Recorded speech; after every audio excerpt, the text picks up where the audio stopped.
Amen. Good morning. I'm so happy to be with you today. I've been away. I was in West Africa for Barnabas Ministry, and I arrived back yesterday. And I'm happy to have this opportunity to be here to share with you. I talked to your pastor yesterday, and she's doing well, and she sent greetings. She's still on leave.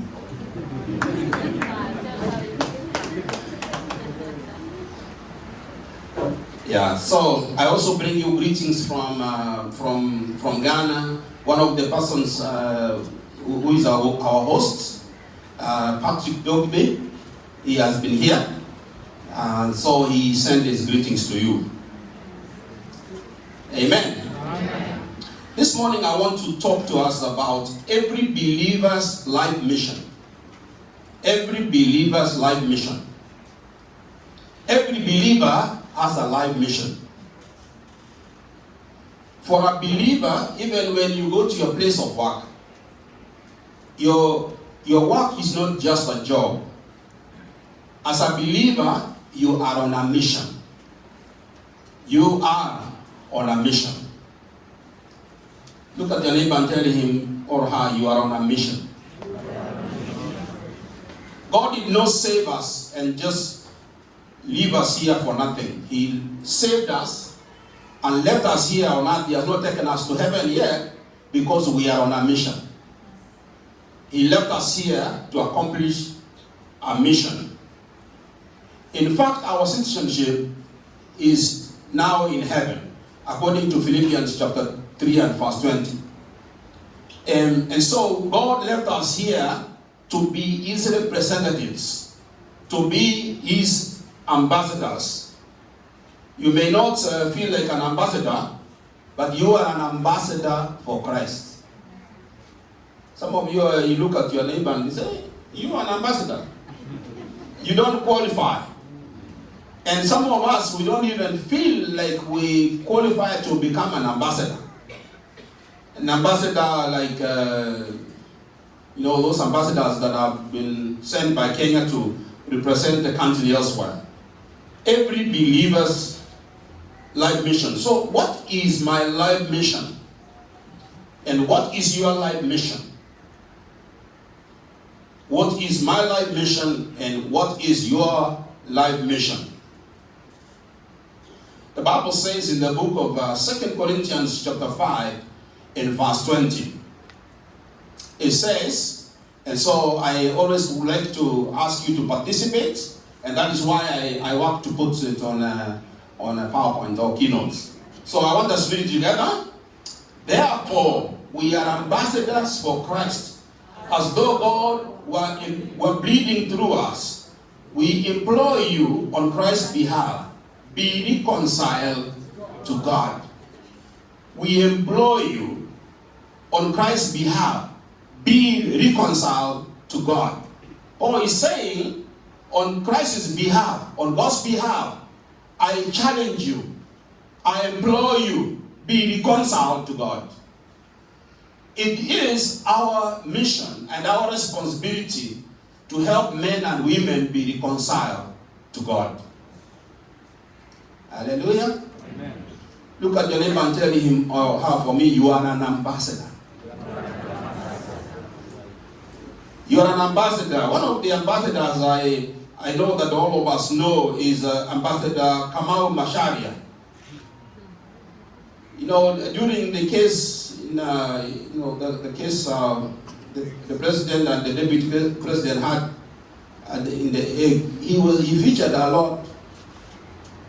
When you look at Kamau Macharia, when he go to UN, is a Kenyan UN representative. When he goes to UN in those meetings, Kamau Macharia does not present his own ideas. Is that true? When Kamau Macharia speaks, he does not speak. When he speaks, the president of Kenya has spoken. because he represents his home country. And I want you to know that this is not our country. We are here for a short time, but our citizenship is in heaven. And so we are here as ambassadors for Christ. Praise the Lord. I have had people say, oh, I just can't wait to quit my job or to retire so that I can serve the Lord. Have you ever had people say that? I can't wait. I am so fed up with this work. I am so frustrated. I can't wait for me to quit my job or to pastor pray for me that I quit my job so that I can serve the Lord. No. Now, when I was younger as a pastor, I would pray. Now I don't pray. If you come and tell me pray that God, will remove me from my place of work, or pray that I will quit my job so that I may serve God, no. If I pray for you to leave, that place would have no ambassador. Because you are the only pastor some people are ever going to see. You are the only bishop some people are ever going to meet. So, be an ambassador for Christ wherever you are. Can somebody say amen? Amen. You are a full-time ambassador. You are not a part-time for Christ right now. You are full-time. You are a full-time ambassador. Glory to God. Amen. Colossians chapter 3 and verse 23 and 24, according to the Living Bible, it says, work hard and cheerfully at all you do, just as though you are working for the Lord, and not merely for your masters, remembering it is the Lord who is going to pay you. Is the one you are really working for. I like that translation, the Living Bible. He is the one you are really working for. Some of you are saying, I work for that Asian. I work for that company. I work for that. No. The really person you are working for is the Lord. He happened to have posted you at KPA. He happened to have positioned you wherever you are. He is your employer. Matthew chapter 25 verse 40. It says, anything you have done for one of my brothers here, however humble, you have done it for me. So wherever you are, when you help somebody, when you find people who make their lives count, they have a life mission. Anybody you ever find who makes their life count, they have a life mission. So help me look at your neighbor and ask him, do you have a life mission? What is it that you are living for that at the end you will say, I did it? What are you living for? Do you have a life mission? The Apostle Paul had a life mission. Before that, I would like to read this statement. Let's read this statement together. It says, we serve God by serving others. Can we say that one more time? We serve God by serving others. You can never claim to serve God if you are not serving people. You serve God by serving people. So the Apostle Paul will say in Acts chapter 20 and verse 24, and we read together. Acts chapter 20 and verse 24, 1, 2, 3. Life is worth nothing unless I use it for doing the work assigned me by the Lord Jesus. That is, Paul himself will say that was his mission. The work of telling the good news about God's mighty kindness and love. So life is worth nothing unless I use it for doing the work assigned me by the Lord. What is that work? Telling others the good news. That is the work that God assigned us to do. That was the Apostle Paul's mission, and that is your mission, and that is my mission. To tell others about Jesus. So why is this mission so important? Why is this mission so important? Number one, It is important because, can we read together number one? We have a life-saving message. You and I, we have a life-saving message. That means there are eternal consequences to what we are sharing. If we don't share, people go to hell forever. And if we share and they respond, they live with God forever. So we have a life-saving message. Because it will determine where people are going to spend eternity, whether in hell or in heaven. So believe it or not, you have a life-saving message. Even the way you are looking on your face, you are not even sure. What we have to share can determine where people are going to live forever, whether in hell or in heaven.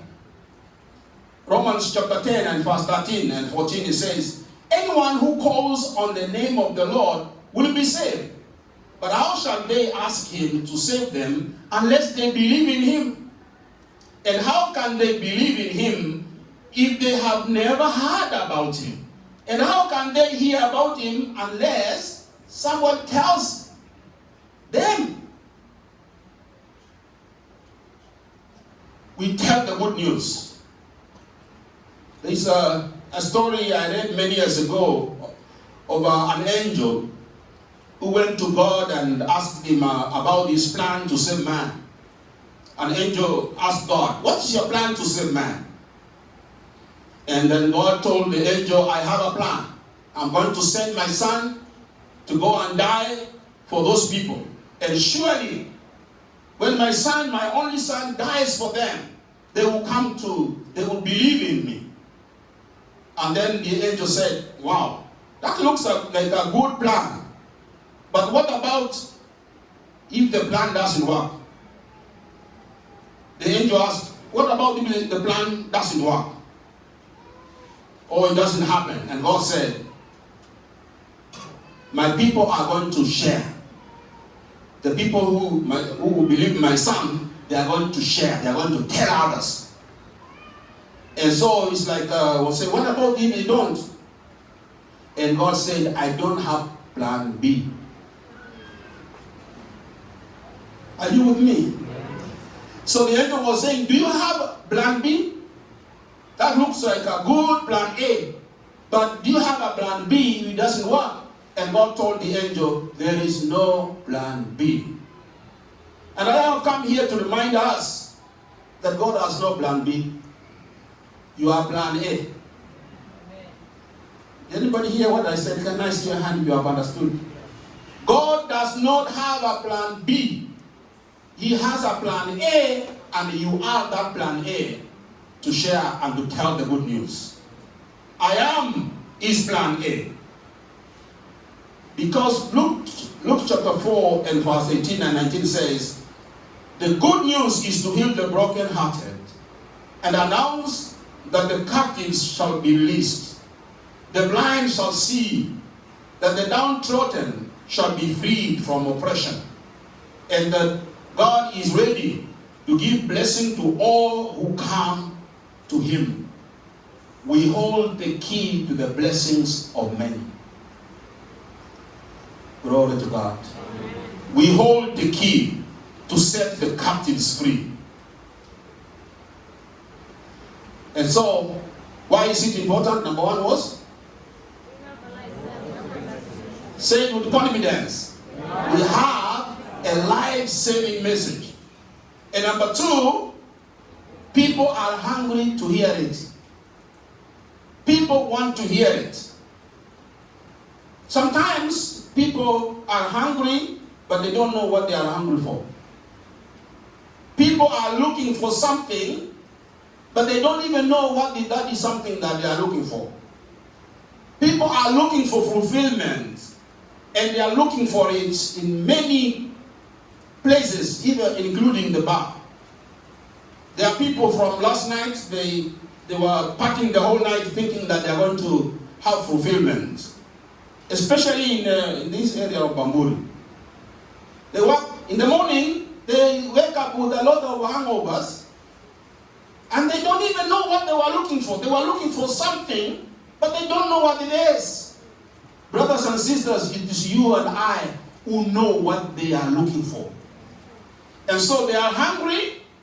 It's just that they don't know where to find what they are looking for. And we are the one who are privileged to give them what they are looking for. Matthew chapter 9 and verse 36 and 37. It says, what pity Jesus felt for the crowds, because their problems were so great and they didn't know what to do or where to go for help. The harvest is great and the workers are so few. Jesus saw pity on them. Problems were so great, but they did not know what to do and they did not know where to go for help. Brothers and sisters have come here to let us know that we are the ones who know where to go for help. We are the ones to tell them where to find the help they are looking for.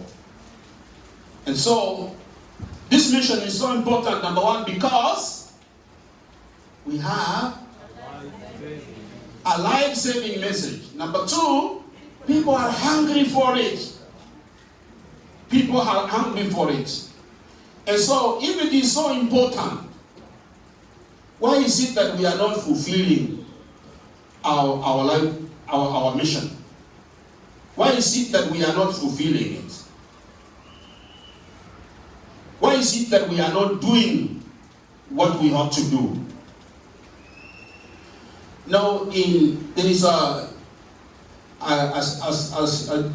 reading I did many years ago of one pastor who went to a library and he wanted to look for materials for his sermon.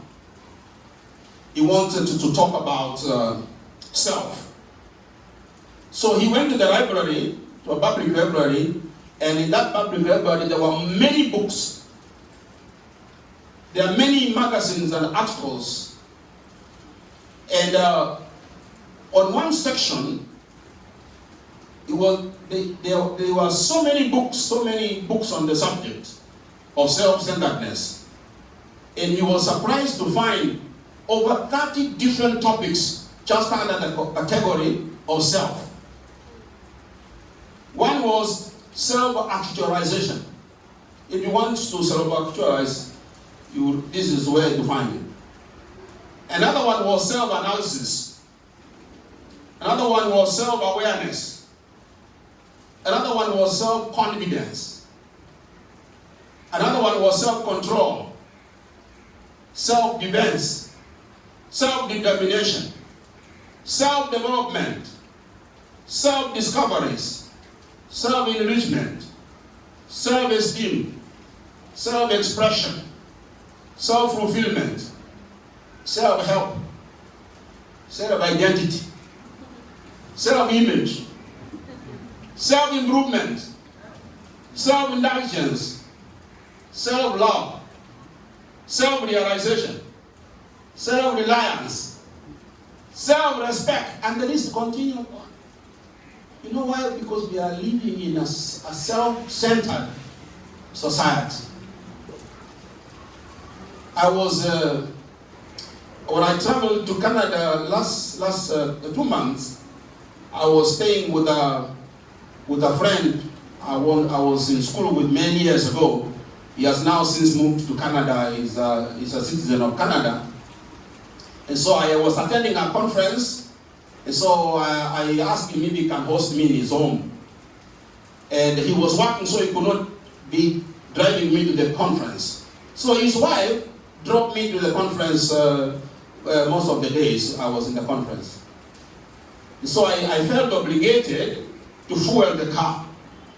So we went to a filling station, and I was surprised that almost all the petrol stations, there is nobody manning them.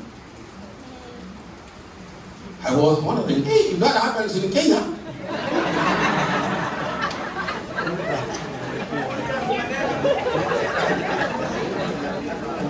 there was a big sign, there are big signs, serve yourself.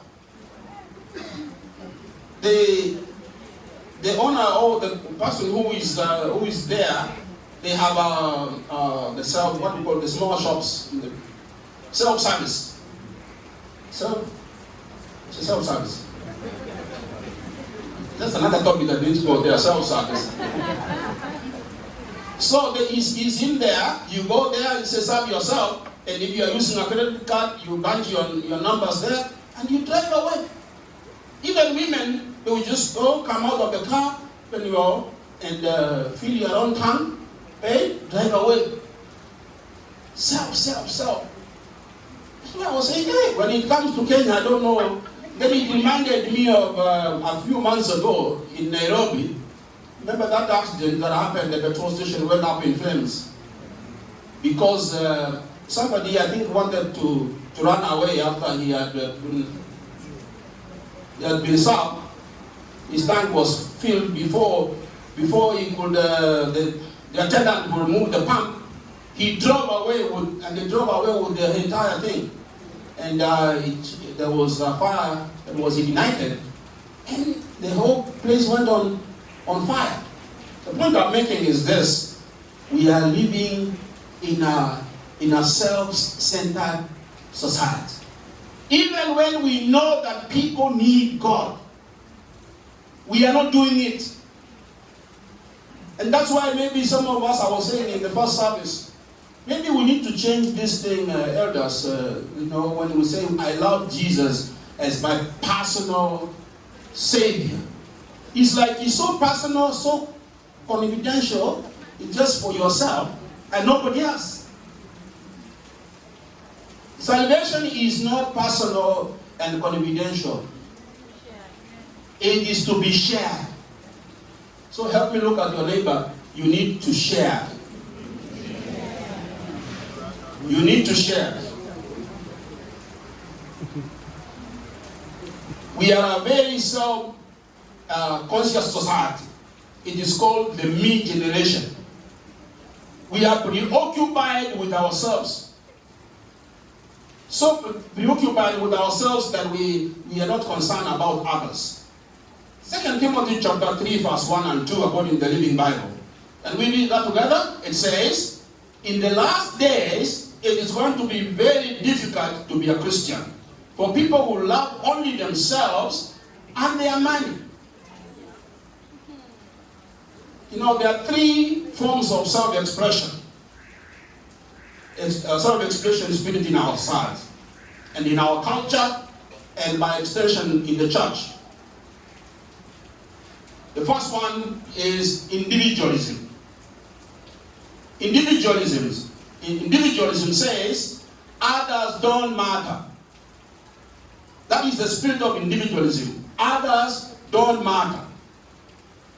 The second one is secularism. Secularism says God does not matter. And then there is a third one, narcissism. All that matters is me. Can we say that together? Number one, individualism. It says others don't matter. Secularism, God does not matter. Narcissism, all that matters is me. It is a me generation or society. Individualism, I have got to do what is best for me. Their motto is, do your own thing. The cause behind it is individualism.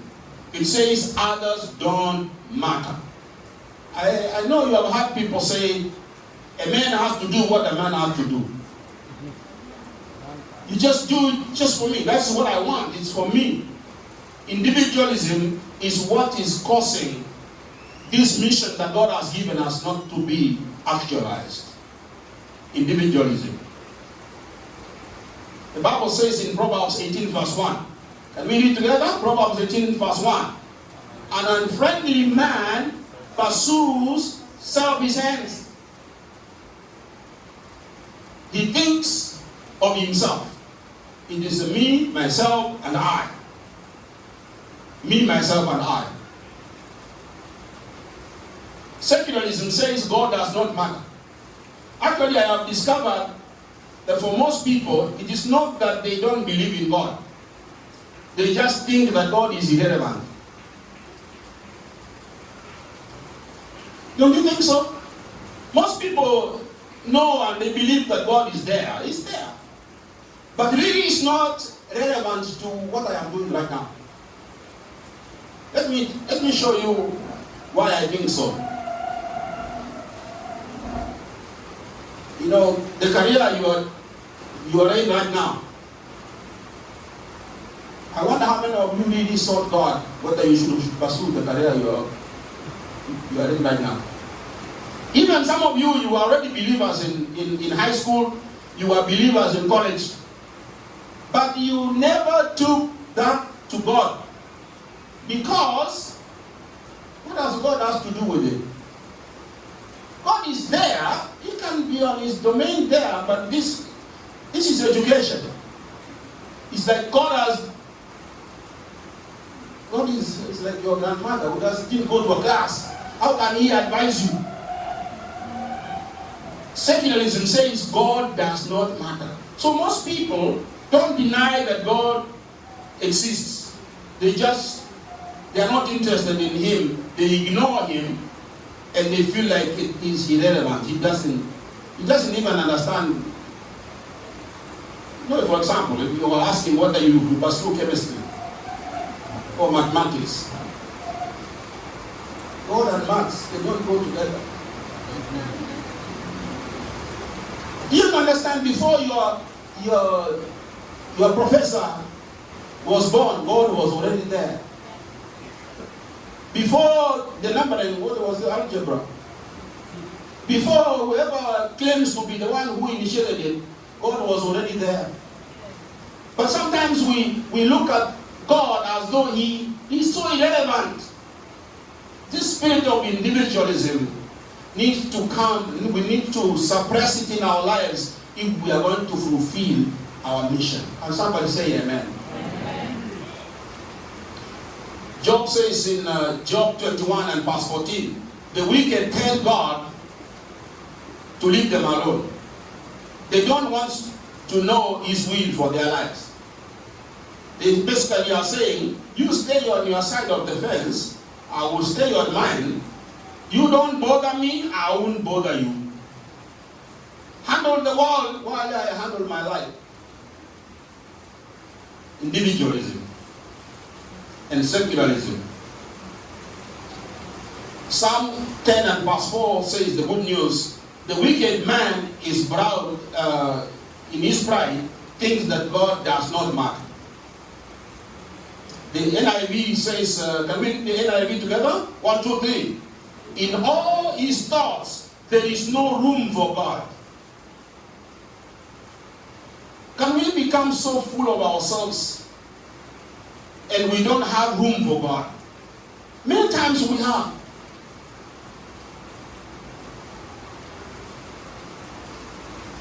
The other one is narcissism.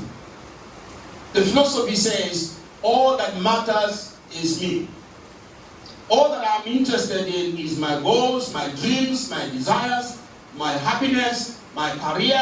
Nothing else matters. Everything becomes evaluated by the question, what is in there for me? What is in there for me?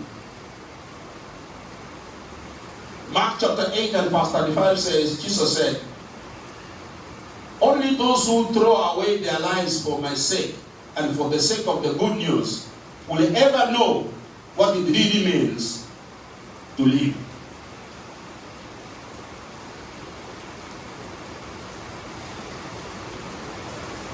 And somebody has said that if you are not giving your life away, you are just existing. You are not living.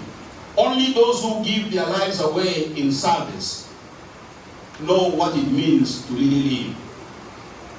Hallelujah.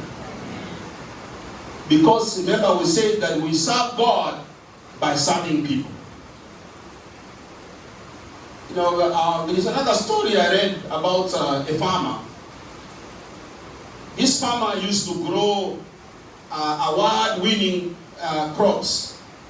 He will grow his crops, and every year he will win an award because he raised the best corn.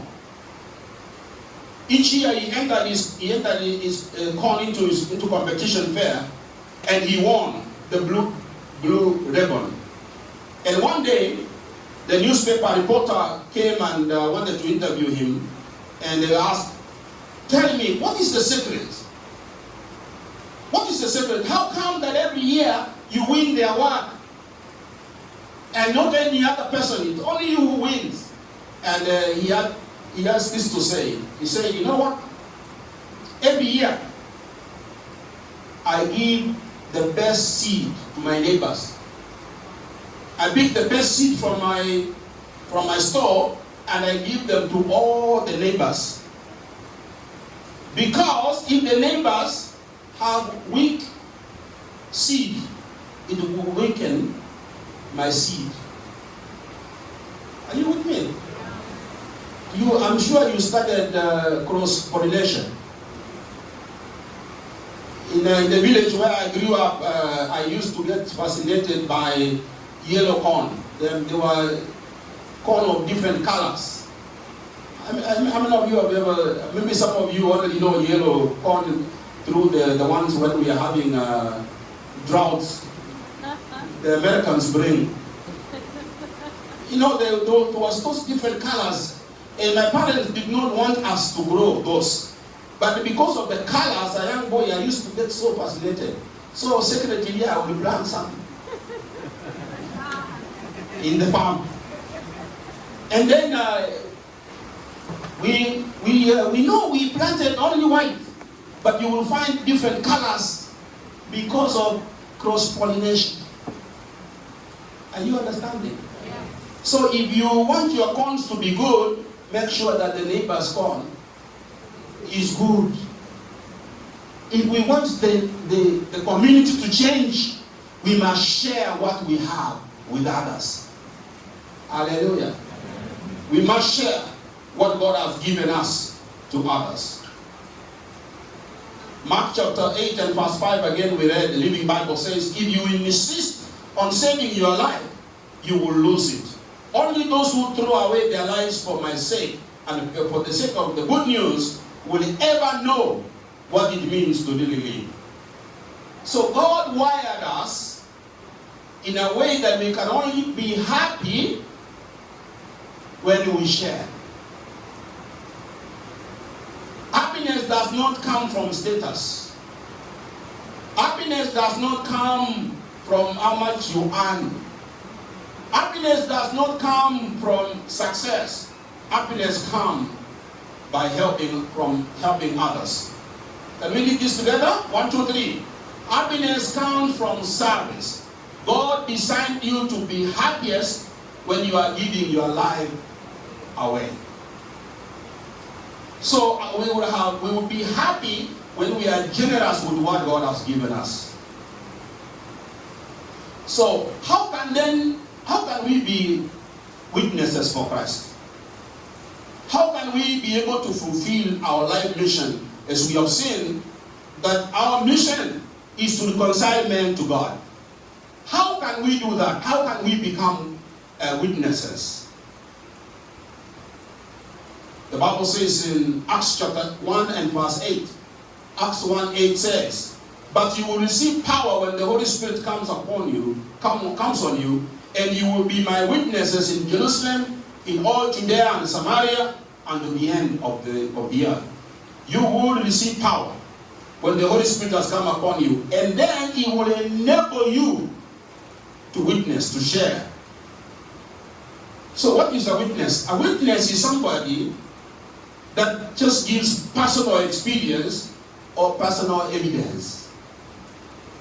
If, for example, you are in a place and you saw an accident happen, and the police will come and ask you to give an account.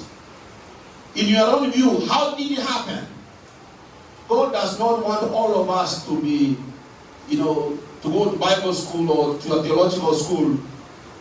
We should learn as much as we can. But God wants us to share our experience. What God has done to you, He wants you to share it. Praise the Lord.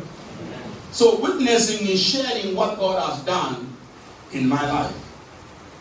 Colossians chapter 3 verse 17 says, whatever you do or say, let it be a representative of the Lord Jesus. Whatever you say or do, let it indicate that you are representing Christ. Because you are an ambassador for Christ at your place of work and wherever you are. So how do we do that? How do we become witnesses for Christ? Number one, can we say it together? Number one, by the quality of my work. By the quality of my work. As a professional, and I am sure that many of you, if not all of you, are professionals. Maybe you do business. You are on Uber. You are doing business. You are a taxi driver. You are a repair person. You are a computer expert. You repair cars. Maybe interior designer. Whatever you do, the way you do it will determine whether people will give glory to your God. Can I see your hand if you are hearing what I'm saying? Wherever you are, the quality of your work will determine whether people will give honor to your God. The Bible says in 1 Corinthians chapter 3 and verse 13, it says that the quality of each man's work will be seen when the day of Christ exposes it. I read of a story of a man who was a CEO of a big company. And that company they were producing some things. Some products they were selling, they were manufacturing. And so every year when they were to be evaluated, they always were on the top because of the way they did their things. And the media people one day came to interview the CEO, and they asked, tell me, what is the secret? What makes your company be at the top every year? And he asked this to say. He said, it is simple. In quality control, we are not concerned about the product. We are concerned about the process. If the process is right, the product is guaranteed. Praise the Lord. In quality control, we are not concerned about the product. We are concerned about the process. If the process is right, then the product is guaranteed. I want to say to us, men and women of God, if we do things right, you may not be promoted overnight, but at the right time you will. People will recognize excellence. Even the ones who are not, they don't know what excellence is. But when you serve with excellence, they will tell. Hallelujah. They will tell. They don't know what it is, but there is a difference. My mom, she never went to school. Although she's the one who taught me to write my name. She was my first teacher. She bought my dad a shirt many years ago. And so in the shirt, there is that paper that helps to shape the shirt when it is packaged. And it is normally one side it is clear, white. So he moved the shirt, and then she became my teacher. She wrote my name. And I tried to write, and I couldn't write properly. She gave me some spanking until I was able to eventually write my name. So that is the only thing I can remember in as far as education is concerned. My mom taught me. She can't even read the Bible, today. She relies on hearing. So my mom will visit us in LPC Central. So I could not take her to another church because she does not understand English. So she will come with us to church. We'll sit with my wife and the children and there until the end of the service. She visited a couple of times, and one day she told me, "My son, I have seen the way you run the church. Why don't you come home and teach our pastors to do the same thing?"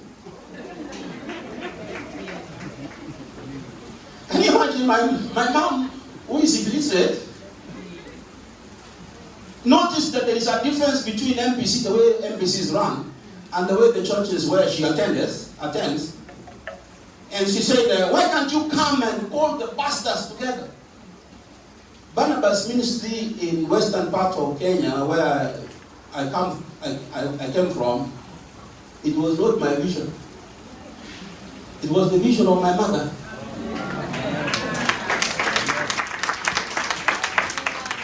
And so we have now a strong Barnabas ministry there because my mom challenged me, because she came and saw excellence in our church, and she decided she wished the same would be transferred to the village. I want you to know that even people who are not educated, they will know when you are a man of excellence. When you do things different, they will not know what it is. Then God will give you an opportunity to explain what it is and share the love of God with them. Can somebody give the Lord a clap offering this morning? And so, number 2, by having a positive attitude. That is the second way we can be a witness.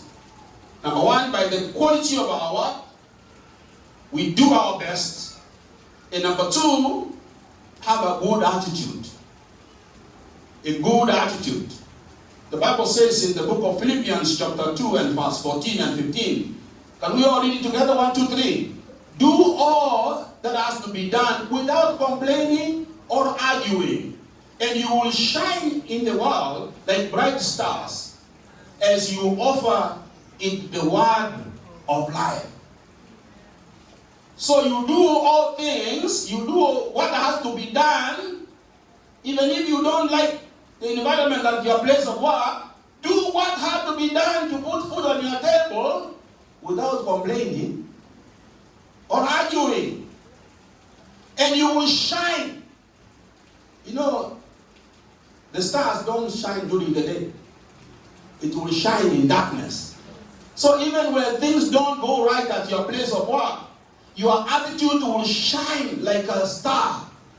And when it shines, everybody can see it. Praise the Lord. Amen. When you do what is right, even when people are stepping on your toes, people will tell there is something unique about you. There's something different about you. And sometimes when we have a good attitude, it is for our own benefit. You may be promoted. I had a story of a man who he was working in a factory, a processing factory. They were processing meat products. And so every day, when he came in, there was this gate man, the security guy. He looked mean, but every day he came in, he would greet the gate man or the security man with a smile, greet him, and then he goes. And when he leaves work, when he's checking out, he passes there and greet him, give him a good smile, greet him and tell him, have a good evening. Because this security guy was so mean, nobody else greeted him. This man was the only one who would greet him. So every day, the security guy was waiting for greetings from this particular person. And when he has to give his greeting for the night, when he checks out. So one day, the guy who was greeting the security guy, everybody left the factory, and he had not left. And the security guy wondered, where did he go? Where did he go? He has not greeted me. So he sent people to look for him in the building. Did he collapse? Was he hurt? So they looked for him everywhere. And they couldn't find him. Eventually, they said, look at the cold room. You know, the place where you freeze the meats. You will not put the meat so that it doesn't go. When unfortunately, accidentally, somebody closed the cold room and he was inside. And he was locked in for hours.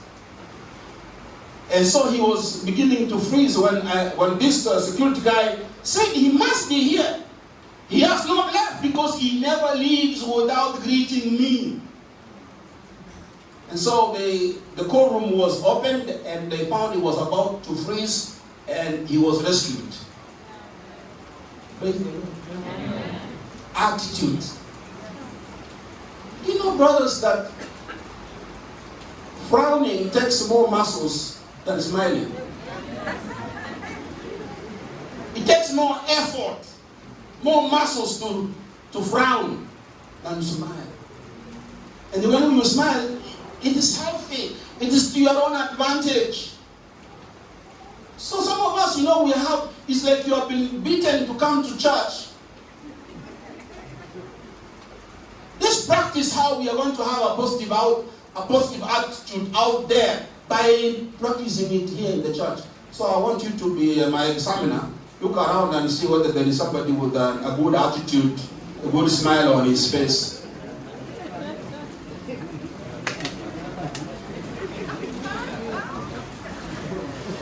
The question I want to raise with us is this. If Christianity was outlawed in Kenya, and it was illegal to be a Christian and you were arrested, would they find enough evidence to convict you?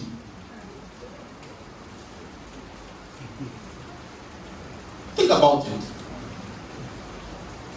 Look at your neighbor and ask him, for me, if Christianity was outlawed in Kenya and they were looking for evidence to convict you, would they have enough evidence?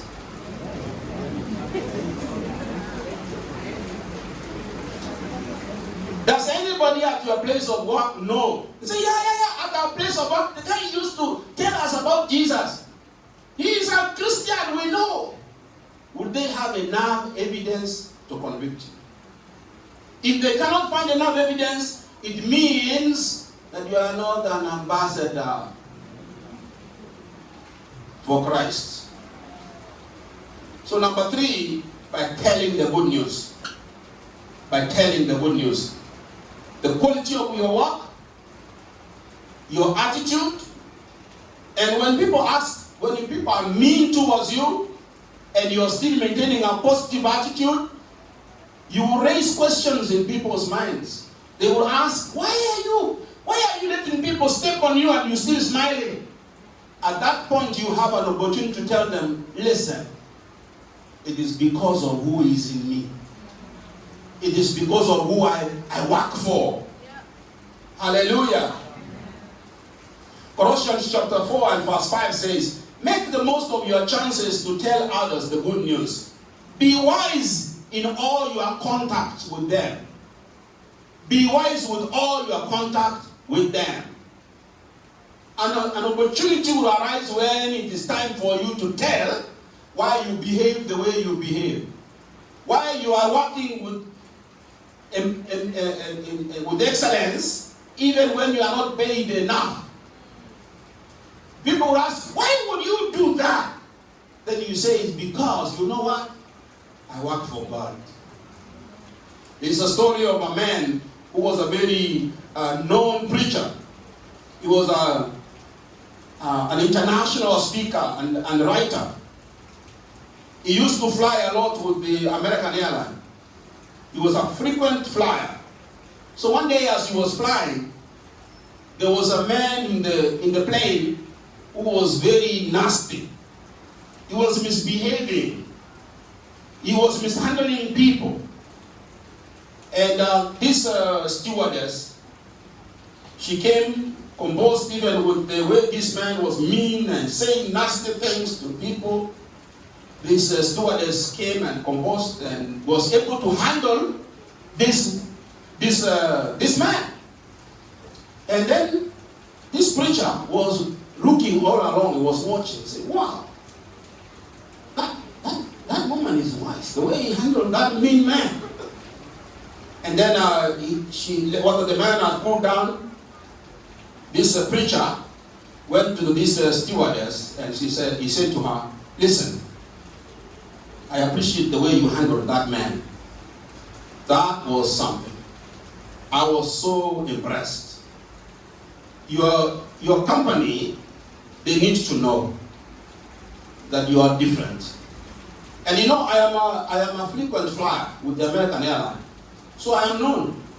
Give me your name. I want to put in a good word for your company to promote you. To the surprise of the preacher, the lady said, no, there's no need for that. You know, I don't work for American Airlines. And the man said, you don't? You are still in uniform. How can you not be working for American Airlines? I said, no, I don't. I work for God. He happened to have posted me here. Are you hearing? I work for God. He happened to have posted me here. And in a moment, that lady knew it is an opportunity time to witness to the man. He took his booklet, I think maybe for spiritual laws, and she began to witness to the pastor. This pastor who should know better about excellence, and this lady was witnessing, you know what? You can also begin to work for him. And the preacher stood, sat there, and this stewardess was witnessing to the world-known preacher. And he wrote in his book, that is how I got the story. I want you to know that in your place of work, if you maintain a good attitude, God will give you opportunity to verbalize why you do what you do. Can somebody give the Lord a clap of praise this morning? So, 1 Peter chapter 3 and verse 15 says, can we read together? 1, 2, 3. Be ready at all times to answer anyone who asks you to explain the hope you have in him. But do it with gentleness and respect. So, in conclusion, lifestyle evangelism is about everyone sharing Christ on a daily basis. Everyone doing that, on a daily basis. Can we read this together? It is by somebody called Imbal. 1, 2, 3, can we read? The world is never going to be brought to Christ wholesale, but one by one. Men are not born collectively. They do not die collectively. They do not accept Christ collectively. The harvest must be handpicked. Glory to God. I think that is very profound. I want us to say it together until it sinks into our hearts. One more time. 1, 2, 3. The world is never going to be brought to Christ wholesale, but one by one. Men are not born collectively. They do not die collectively. They do not accept Christ collectively. The harvest must be handpicked. So God is relying on you to pick the harvest. And if you look well, everywhere there is harvest. The Bible says, if you are not fishing, you are not following. Remember Jesus said, follow me and I will make you fishers of men. So if you are not fishing, it means what? So look at your neighbor and ask them, are you following? Jesus said in Mark 1:17, I want to give you a promise. If you will follow me, I will make you fishers of men. I will make you fishers of men. Someone has said that a soul winner's prayer is simply this: Lord, help me to be a nobody who will tell everybody about somebody who can save anybody. Can we say that together? What is the soul winner's prayer? Simply should say, Lord, help me to be a nobody who will tell everybody about somebody who can save anybody. May that be your motto. Now, let me end with this.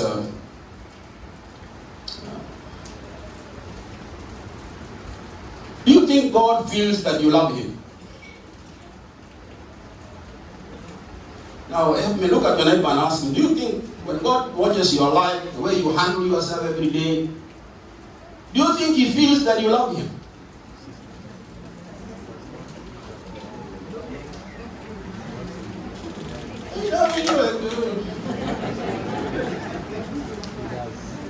Now, how many of you have ever been in love? Whether it worked or not, you know.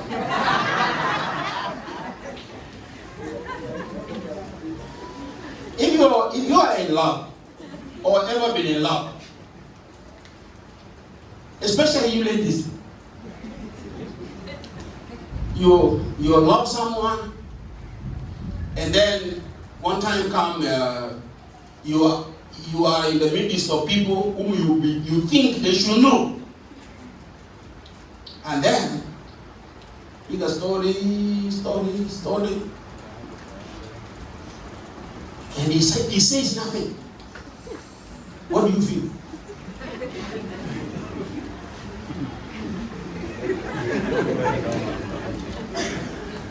There must be one because where did he declare? He must be waiting and see whether it. I know because I have been in that position once.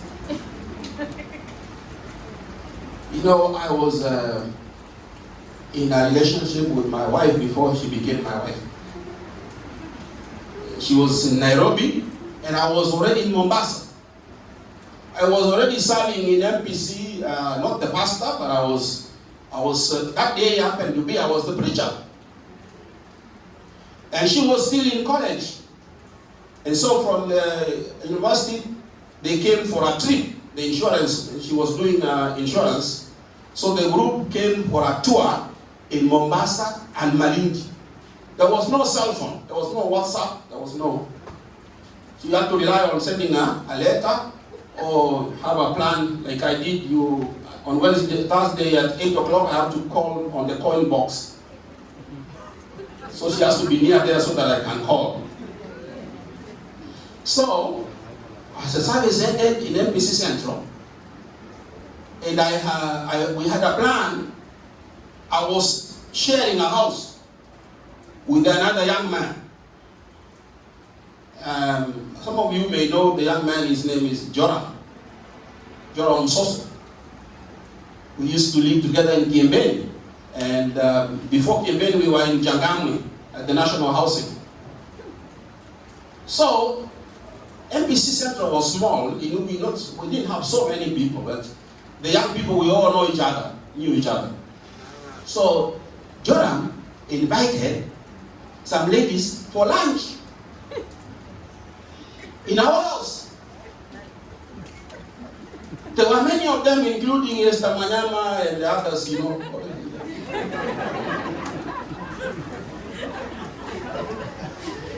So, after I finished the service, I found this lady. I knew she was going to Malindi, and then we were to connect after they have come back from Malindi. And so at the end of the service, I find out there, she decided, I have no interest in Malindi, my interest is in Mombasa. So I was happy, we went home. So if you know my wife, she wouldn't go and sit there as a guest. She was in the kitchen doing things, you know. And some of the ladies were there and they were not doing it.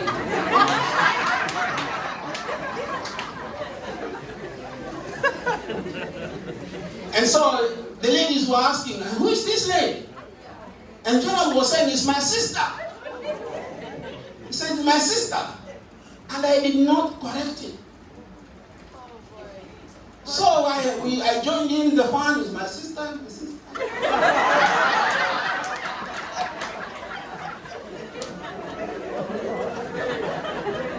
We had lunch, and that was the end. I was so stupid, I didn't say anything. So the visitors left, and we were going out together, and here she has changed. What's the problem? It took a while for her to say, why did you tell them who I was? Maybe in her mind she was saying, is there somebody else I'm trying in the group, so I didn't want to declare? Can you understand it? Yes. Now, if you were to put yourself in God's position, does God feel the same way when you are with people who don't know Him, and you never introduce Him? You never say, you know me, I have a relationship with this. I have a relationship with God. Does God feel loved by you? Have you given people opportunity to know that you love God? Why are you embarrassed to tell people that you love Him? Especially when you are hanging around professionals, you think because they think God is irrelevant, you also don't want to travel. I mean, this is my private business. You don't want them to know that He is the one who makes you have a smile on your face, even when people are taking advantage of you.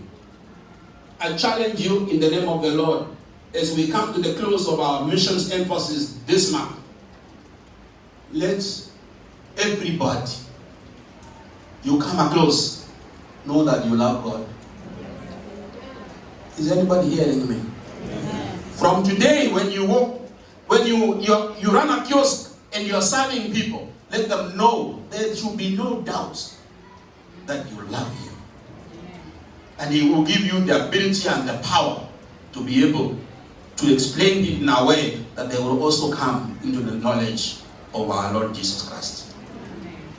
And so, to that end, I would like we want us to pray and dedicate a team that is going to help us run a missions department in this assembly. Hallelujah. And so I would like to ask the elder, you can bring the people here in front, the team that is going to help facilitate. They are not going to do missions, they are going to help facilitate us do missions. I thought that was a good place to say amen. And so the team, please will you come here in front? Yeah. Praise God. Yeah, you remember last Sunday, very many people put up their hands. They want to be involved in missions. And we've put you up in our group. And some people since last Sunday have also joined that group. This is the team we are talking about. Come. Okay, come quickly.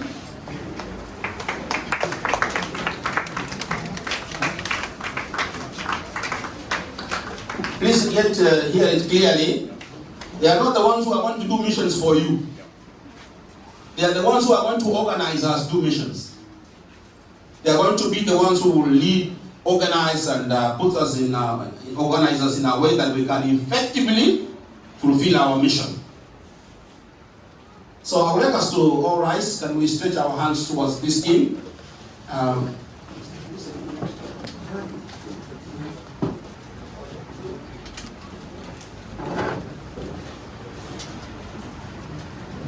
Iman Baraka will be the chairman of the team, and so they will organize themselves. They are looking to be able men and women of God.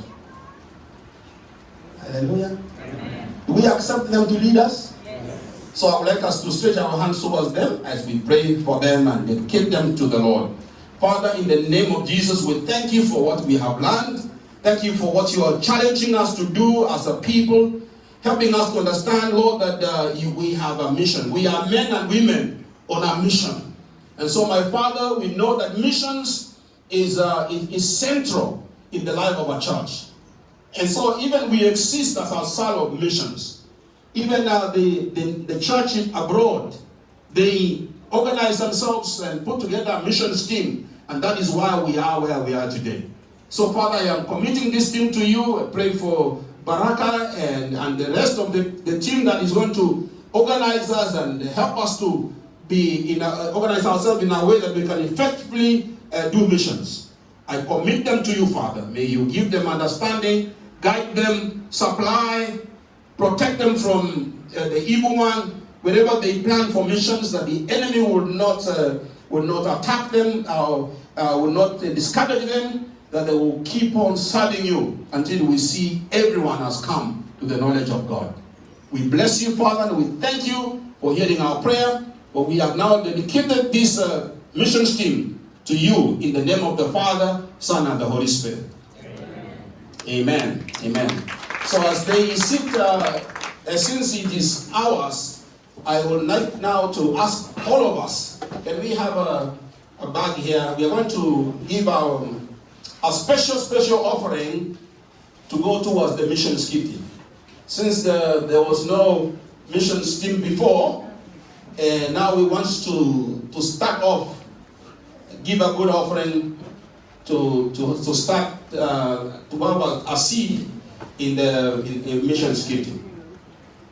And so the bag will be here, and so you will come and put in your special good offering.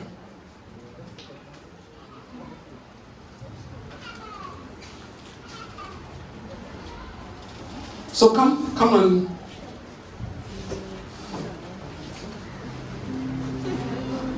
and our special choir will minister.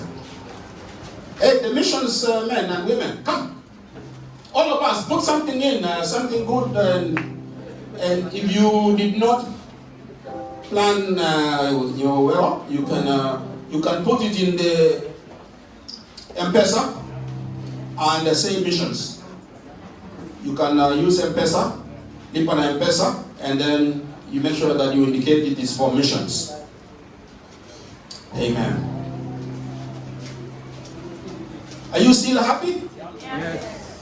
Can you check for me the person next to you whether they are excited? Amen. Amen. Just please come. Let's support missions. Wanda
want really to thank God for such a powerful message, Bishop.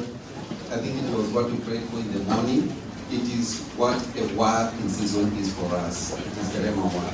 For those ones who know me or who knows our family well, you may be aware that mine is not really good leadership, but she's now working in the hotel. So something I was thinking about and it was bothering me a bit. You know, from here we go to heaven. We go to heaven. And if you're not going to heaven, I don't know where you go to. But at least we'll go. Okay? Now, in heaven you're about to meet who? Any volunteer? Dr. Nanani? Okay, that's second. At least you know somebody you meet in heaven. Jesus will be there. Another one? Abraham. Another one? I will point to now. Another one? Moses. Another one? Stephen will be there. Now, Stephen will be lying somewhere. I know there will be fellowship. I know there will be fellowship. And Stephen will be saying, angalia Yesu. Ona vile nilipigwa. Pigwa tinakubiri wewe, angalia nikapigwa. Then Paul will be there saying, Nasa ona. The lashes, you know, atafunua council. I believe there will be some council or something. I just imagine. These are the lashes. How many were there? Was he given? How many? 40 less 1. 40 less 1. So somebody is in the chapel. No, they are fellowshipping. Maybe having tea they are going to have. Now, I will also be there. Now, so you are laughing at me, hoping you are thinking about yourself. What will you tell Christ? Sasa Yesu, even enrolling in a WhatsApp group was difficult. You know, it's important enrolling in a WhatsApp group because it's an open group. So at least when the child will be saying, I was singing, look at my vocal cords. Nowadays, they need refreshing. You know? You'll also have something. At least I enrolled in a WhatsApp group. Anyway, so thank you so much for such a great message. Now, our visitor will come to the end of the service.